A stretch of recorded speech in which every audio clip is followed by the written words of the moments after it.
Yes, I start again. I have my Aurora in here, my Aurora light, and my Geo in there. And I also have somewhere, yes, the Verdant in here. So I'm sort of a Histar connoisseur. And with that said, I saw a reel that was actually very inexpensive. We don't need this. And we also don't need this. Too inexpensive to pass, so this appeared on super deals and I was able to put my coupon on top of this, and this will run me like I think 30 euros, something like that, so fairly inexpensive. And this is the Acida Shadows or Histar Verdant, like the spinning brother that I have in here. This has been not that well received actually. I think for two reasons. It will, from the reviews that I saw, perform worse than the Aurora Air, and in the beginning was similarly priced, so why get the inferior product? But to check those claims by myself, I will just give you a closer look and give it a size up and weigh in on the table. See you guys in a bit. Please remember that this reel costs around 40 euros, so it's not that cheap and has a lot of competition, like the Anatono Silverino and even the Histar Aurora Air.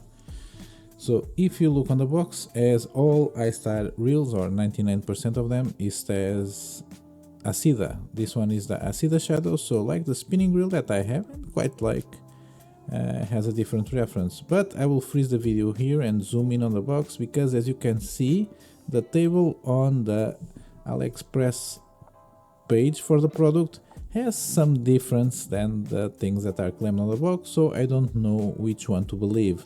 So in the website you have 118 grams of weight, and on the box you have 119. Ball bearing count is the same, 5 plus 1. Drag power, it's different, so in one you have 4 kilos and the other you have 5. And the ratio is the same, so 7.1 to 1, even though in here it says XH on the box. So the rest, it's everything is made of aluminium, micro tune, magnetic control, blah, blah, blah, blah, blah, blah.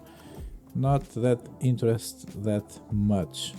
Inside you have bubble wrap, you have the Acida tags as usual, all products come with this, and you have a user manual explaining on you how to cast and have a nice experience, hopefully.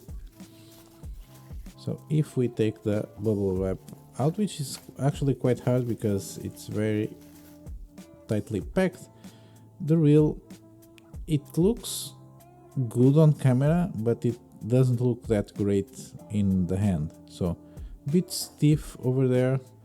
I will try to give you a closer look. The finishing, so the gaps between the panels, it's a bit oily. The finishing is actually quite weird, so everything is full of grease and oil, which is quite annoying.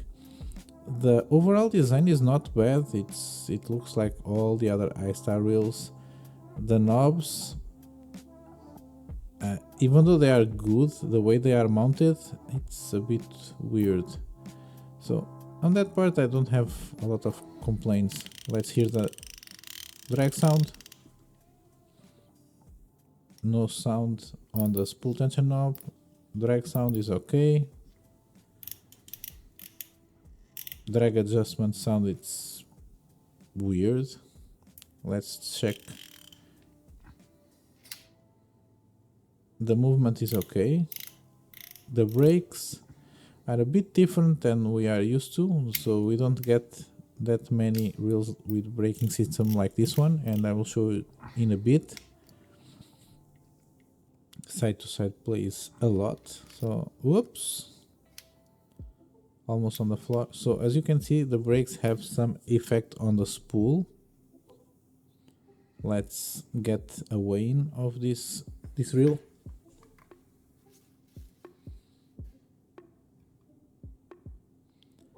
So 122 grams, so overstated, and even more overstated on the table that they have on the AliExpress page. Let's take the side plate off.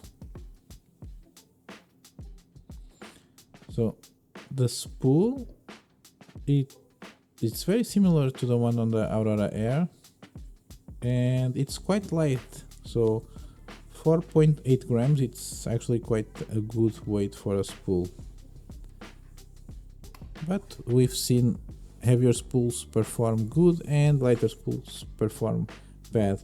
So just perforations on the inside, no perforations on the spool itself. Normal bearings in here, even though they have sort of like a O-ring on top of it, maybe for a better fit.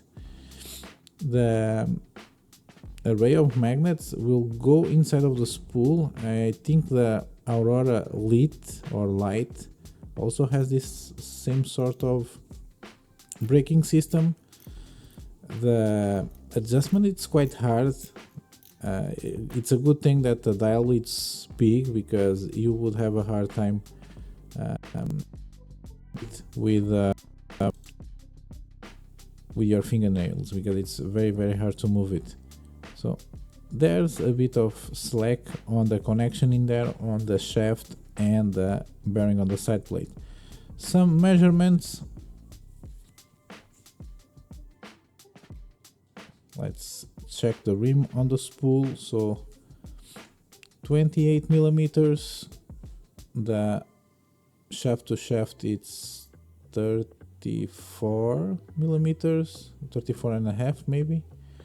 So 22 and a half from side to side on the spool, and the internal diameter of the spool, it's 22 millimeters. So the shaft itself should be 3, usually it's 3 millimeters. Let's put everything. Okay, so as you can see, the line guide, it's a conical shape. I think, I don't remember what was the last one that I saw with a round line guide. Sound on this reel, it's not good, I have to tell you that. I will keep the rest of the opinions for the in-water video, but it doesn't sound great. I had better expectations for this reel with the experience that I have with the Aurora Light and the Aurora Air. So I thought this was an improvement on the what we had before, but it really isn't. So put everything back together. Not really impressed with it. It doesn't feel like it will be a good reel for 2 to 3 grams. But even though, let's take a snippet of me fishing with this reel. Cast where the sun is shining.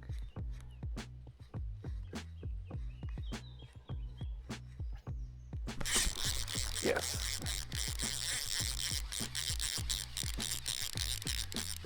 First one hooked. Let's see if I can. Yes, I catch fish on this one, and I'll also be testing the Handing Start rails finally. And with that said, if you like the video, leave a like. If you're not subscribed, please consider it, and I will see you guys on my next video. Bye!